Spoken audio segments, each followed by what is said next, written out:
Hey, what's up, y'all? This is the Mother's House Podcast, and this is the official Atlanta FX podcast, and I am Deshaun. What's going on? What's going on? What's going on? This is Corey in the building. Peace to the family. What's up with my cousin Zoe? Welcome to Atlanta, where the players play. What's up? Chilling here in East Point. What's up with East you? Point, Atlanta, man. I'm just chilling in Cloverdale. Outside of the tracks. Oh, that's where I'm from, y'all. Cloverdale. In Savannah. His stomping grounds, but he's in my stomping grounds. I'm in his stomping grounds. Exactly. Mm-hmm. So, what'd you think of the show? Man, Atlanta coming back with the fire. I mean, it's first episode, but I really enjoyed it. It really actually touched home, Right. But it was a really good show.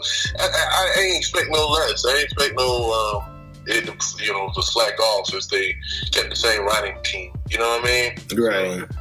Shout out Donna Glover, Stephen Glover, and all those who were involved in the creation of Atlanta. Yeah. It got that same flavor. You know what I'm saying? Like that same unexpected. You don't know what to expect from this show. Like, you don't. And the same thing that made it good and interesting and attractive too. Right. And I think what they do so well with this show is make everyday dialogue cinematic. Yeah, I can see that. Yeah. You dig what I'm saying? Because it's so practical and so down to earth and so just like a page out of our lives. Right. You know what I mean? Right. It is. Everyone can relate to something within Atlanta. Right, because that's where most black people are, right there. How that show look. Not these damn reality TV shows. Not these shows where it's a bunch of lawyers. It's nothing against those shows. I know we got black lawyers. But I just feel like Atlanta gives a very accurate depiction of not just Georgia, but I feel like most of the country, when it comes to black people. You know what I'm saying? Right. So let's talk about the show. So it opens up with some straight out of Compton type of ish. You know what I mean? And I think the opening scene, in it, is like a foreshadowing of the season. Okay. You know what I'm saying? Because in the beginning, you see two young brothers talking about, going to work, doing these things, but they bringing up people or speaking about somebody who is robbing the folks of their intellect, robbing people of their intellect, and pushing a false persona of themselves as robbing people of who you really are. You know what I'm saying? Right. Because they were talking. I don't know who. I couldn't remember exactly who they were talking about. Some dude who used to be a hotel, but now he's trying to be a rapper. Right, he was trying to be a rapper. That's funny. And that was funny because it's like, how you gonna be a hotel 1 minute and guess what? It bring me back when they said that. I'm thinking, they kind of saying the same thing about Outkast when they came out with the aliens and things. They were first pimps and now they this. You know what I'm saying? Andre had 3000 had the perfect clapback. The return of the gangster. I saw him, so it kind of reminded me of that. Oh, and Outkast is from East Point. They're from East Point, so I think they kind of played on that whole narrative. And then, they go to Mrs. Winters. Now, Mrs. Winters is an Atlanta spot. It's like they showcased J.R. Crickets on the first episode of last season. This season, they for showcasing Mrs. Winters, which is another food spot, chicken spot in Atlanta, which a lot of black people used to go to. Yo, I've never been to Mrs. Winters. You never had Mrs. Winters? I have never been. I ain't from here. I ain't from Atlanta. I'm from Savannah. But I've seen it, and it's one not far from me. Right. But I've never had Mrs. Winters. Mrs. Winters is better. Even though y'all love that Southern, what I call her? I was about to call her a slave, but she ain't a slave. But she's like the Popeyes lady. Yeah, love them chicken from Popeye. You know, I know y'all love her and all, but Mrs. Winters got the best chicken. I'm sorry, but it's still a fast food spot, so don't go crazy with it. But yeah, so they showcase Mrs. Winters, and so they go to Mrs. Winters and try to rob it, and then Mrs. Winters dude come out and start busting. So I think that's supposed to foreshadow it. Like, y'all think we're talking about this? Y'all should have paid attention in the beginning. That's what we're talking about. The robbing season is not just about people just stealing money and robbing motherfuckers. It's all levels of it. You dig what I'm saying? So I think that's why I call it a foreshadow of the whole season. Right. That's what's up. So, how do you, when they open up, what did you pull from it? If you pulled it, first of all, I thought that complex like the complex I stay in now. Yeah. I was like, oh, that look like Regis. I ain't gonna say where I stay, but I look like where I stay. But right. I thought it really just kind of had my interest. Like on this show, it's like you're trying to figure out what's next. Right. So it's like, because it's only 30 minutes, so you got to pay attention, which I think is genius. Instead of making it an hour. So if you don't pay attention, you will miss something. Right. So I'm like, okay, what's going on? And it was just, I didn't really get anything. I'm probably gonna have to watch it over. Yeah, you got to. Yeah, I'm gonna have to watch it over because it was just, it's another one of those shows that has so much in it that be like in every little bit of segment of it that you can't really grasp the whole thing. I love the fact that he was driving the Camry. I don't know. I just feel like Camrys are like regular everyday people cars. So yes, it is. I just love the fact that he's driving the Camry. I didn't understand the girl when she got out and she was shot. Like, was she shot? Like, what was that supposed to be? Yeah, I don't know what that was. I think that was just to be some extra, just to bring, some extra shit into it. The whole thing was extra. Right, I was like, I was like, whoa. Does every Mrs. Williams have an AK? Yeah, for real. Nah, I don't remember getting shot at Mrs. Winters, but I'm pretty sure motherfucking dad got shot at. Yo, but why did he robbed them for weed? He just went and got all the weed? Yeah, because that's what they were talking about. Somebody was like, he was like, oh, yeah, such got weed. They were talking about weed. They was like, buddy got weed. I think they going to go buy it. Nah, they went there and steal it. But why would he ask for number 17 and then she sent him in there to shoot it?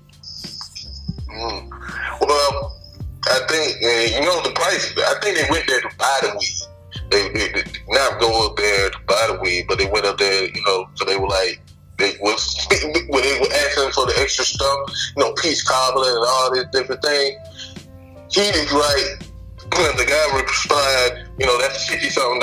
Ain't nothing in Mrs. Winters' menu gonna cost no damn $50. Oh, okay, so he knew what was up too. He knew what was up. He knew, okay, they coming to pick up some of my weed, so I'm about to go ahead and do this. And, he was about to tell girl, yo, hold down the register. I'm about to make a move.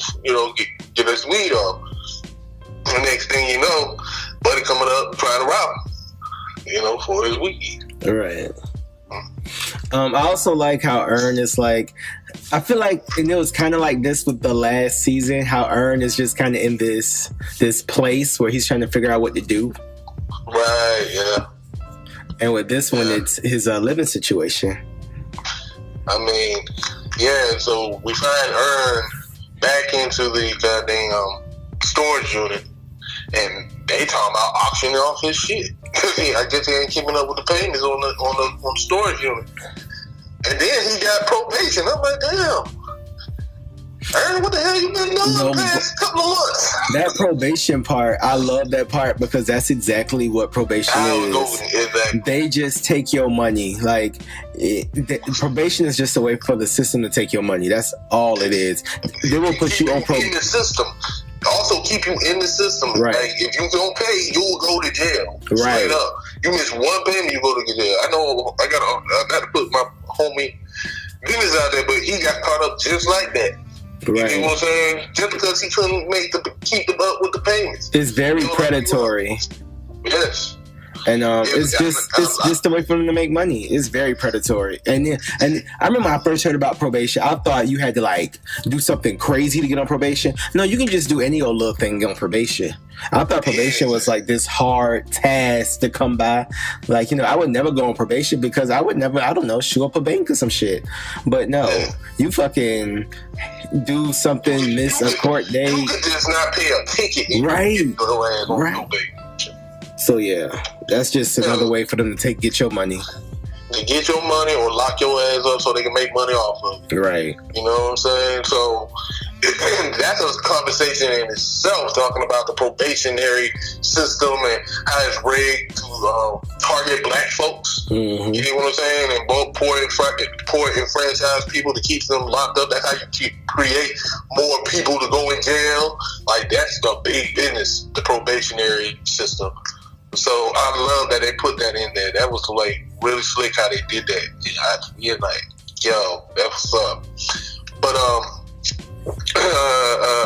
what else happened?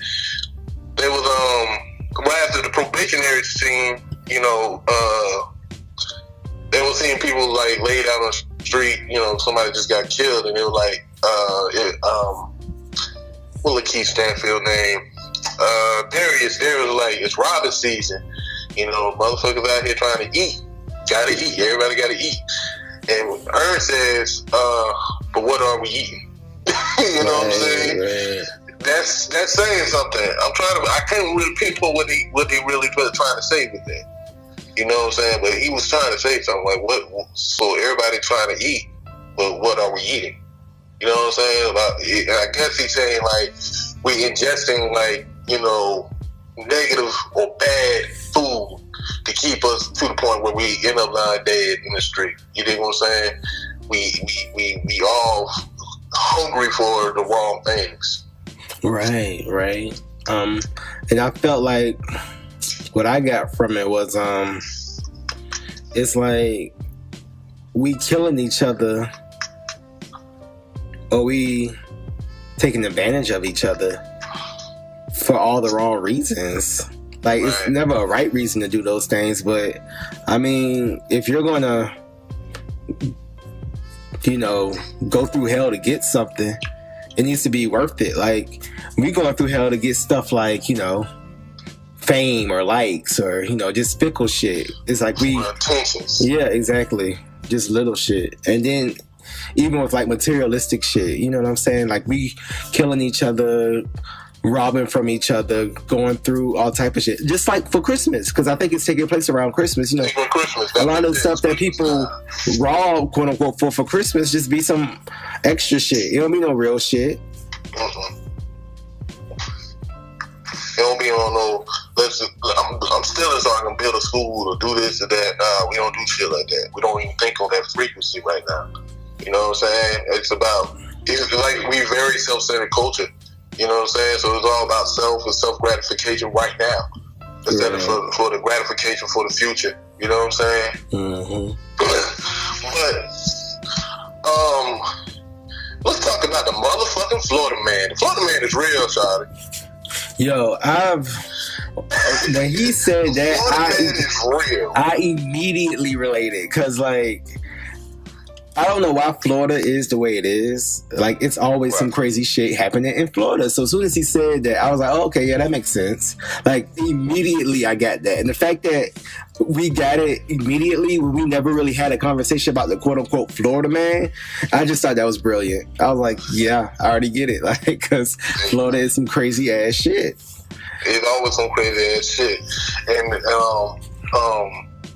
because like they were talking about the man eating another man's face. That happened in Florida. It happened in Florida where a homeless man ate another man's face. A man beating up on a flamingo. That happened in Florida. I've never seen a news cycle talking about that. A man going in and beating up on his, like, crazy. All the shit he was talking about was shit that happened in Florida. Literally. And There's always be some kind of white guy that did it. You know what I'm saying? So, and you got to keep in mind that it shows like there's a lot of crazy ass rednecks in Florida. And then Pete, when he was talking about the Florida man, he was when he said dude go up and shoot unarmed teenagers. You remember that young teenager got shot for listening to his music too loud and got killed? Yeah, that was in Jacksonville, right? That was in Florida. That was in Jacksonville. Yeah. Trayvon Martin is in Miami. That happened in Florida. So that was a correlation to those incidents. Right. You know what I'm saying? So he's saying beware of the Florida man. Right, because Stand Your Ground is in Florida. But I don't think Trayvon Martin happened in Miami. It was in like Central Florida. Yeah, it was in Central Florida. But because we always said the panhandle of Florida is nothing but South Georgia. Mm-hmm. And I would take it even a step further and go like all the way down to like somewhere maybe right above Orlando, maybe right when you hit Disney. You may be in the Florida that people see on TV and that they advertise when they want you to come visit Florida. But all of North Florida, all of that is just some regular redneck central. And country, the niggas in Florida country, they super country.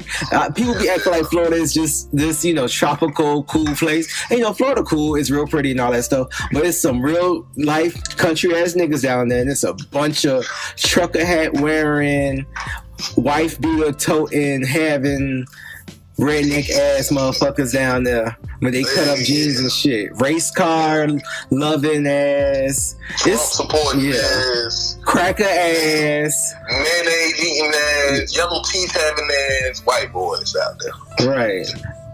Exactly. So that hit me immediately. Yep.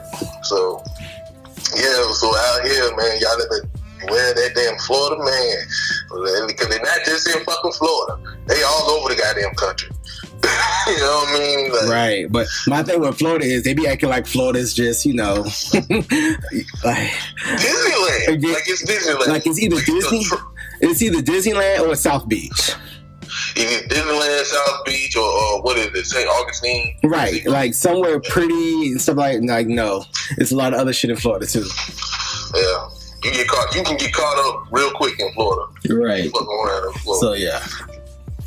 But then they told him, go check out his uncle. Guess who his uncle is? His uncle is Cat Williams. Right. Yeah, it was a nice cameo of Cat Williams. That was really I like Cat Williams' role in this. Yeah, he played that well. That was Cat Williams.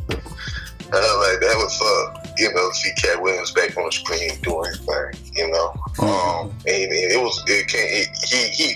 this man playing the uncle who's like an expat, who's a little crazy, a little desperate, but he locked his damn old lady in the damn house, in the room, and this nigga got a fucking alligator. When this nigga got a fucking alligator in the house, like, I'm like, why this nigga got an alligator in the house? Like, what the fuck? I don't know what the fuck the alligator supposed to represent. I know it represents it was in the fucking previews. You know what I'm saying? So it's supposed to represent something. I just don't really know. We'll get it. We'll get it. We'll come back full circle because we're gonna stay on top of it. But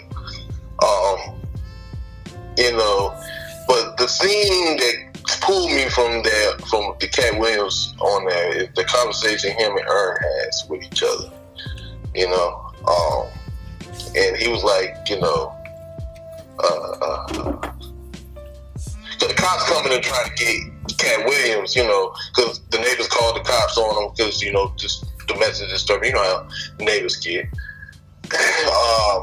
So the cops come to the door. Cat Williams kind of told them off, whatnot. Kids know him as the alligator man, so he is the alligator man. He got a fucking alligator in his damn bathroom.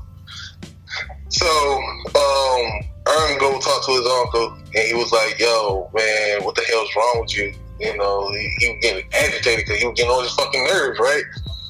And Ern ended up telling him how the fuck he really feels, because he tried to call him out like, yo, you just riding the money too bad. You just trying to follow up with Paperboy follow up with Alfred because he's about to be something where you're just trying to ride on that coattail. And Ern come back, he like, nah, that ain't what it is. I don't want to end up like you. A smart ass Jay that just let bad shit keep happening to him. And when he said that is my same damn fear to this day. And I'm just going to be honest with 100%. With my life and everything I've been going through, and been going through all the way up to now, I constantly find myself in bad situations, and not necessarily bad situations like life or death or situation, but situations where it does not work out well for me. It's not in the best interest of me. It's not, it's not helping me financially. I'm always getting shit over. You know what I'm saying? And a lot of times I just let that shit just fucking keep happening. You know what I'm saying? Let it go and try to keep pushing on. But shit just keep recycling itself. And, and that's my fear, because I don't want to be this really smart dude on YouTube talking all this shit on YouTube or anybody or anywhere, talking all this shit and be kind of stuck. You know what I'm saying? In a stuck place. And that's what Ern was talking about.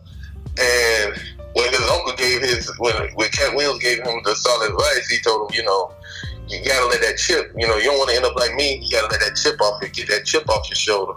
So that ain't doing nothing but wasting your time. You know what I'm saying? And it hit home for me because I have a real chip on my fucking shoulder. You know what I'm saying? I feel like I always gotta prove something to somebody. I always gotta prove to people that I'm deserving of respect. Not necessarily deserving of respect, but deserving of shit to the world. Like I have a lot of greatness in me. Instead of fucking just doing it, you know what I'm saying? It's a chip just sitting there. So I feel like motherfuckers keep walking over because I'm nice, because I'm smart. You know what I'm saying? Because I'm kind. You know what I'm saying? Because I'm easygoing. Right. So you don't know how to say no. Touch home for me. That's what's up. Yeah. But I enjoyed the episode. Like, it was good. It definitely has me, amped. And, we are the official Atlanta podcast. We the official Atlanta FX podcast, y'all. So every what is it? Thursday. Every Thursday, we gonna all come back. We gonna talk about the episode. We have a little conversation, and we gonna have we just gonna go over it. You know what I'm saying? So, hey man, we don't have to stop. Every Thursday, like, we can keep talking about this until y'all let us know what y'all pulled from this episode. Something that y'all like, oh man, yeah, I love how they did this, how they did that. Or y'all be like, man, that shit was corny, that shit was whack. I don't get why people like it. Y'all can hate on that show. Do what you feel in the comment section, and let's build there. You know what I mean? Right. So make sure y'all like, subscribe, and share. Hit that bell. Definitely hit that bell. You know what I'm saying? And we're going to continue to give y'all some content, man. Something to think about, something to sleep on, something to ride to, But until then, thank y'all for listening. Peace, love, and light to everyone out there. And shout out to Donald Glover and Stephen Glover for a dope episode. Peace. I will not raise my daughter differently than my mother raised me. The rearing I got from my mother, words cannot express. I could live in any time, I could live in any country, I could live on any planet, and I would be fine. What was the key? What did your mother know? What truth was coming through your mother that's going to come through you to your daughter? My mother gave us aphorisms to learn as children. And there are two that stand out foremost in my mind. One is, the inner reality creates the outer form. I learned this when I was in grade school. I was very young. And the other is, the universe bears no ill to me. I bear no ill to it.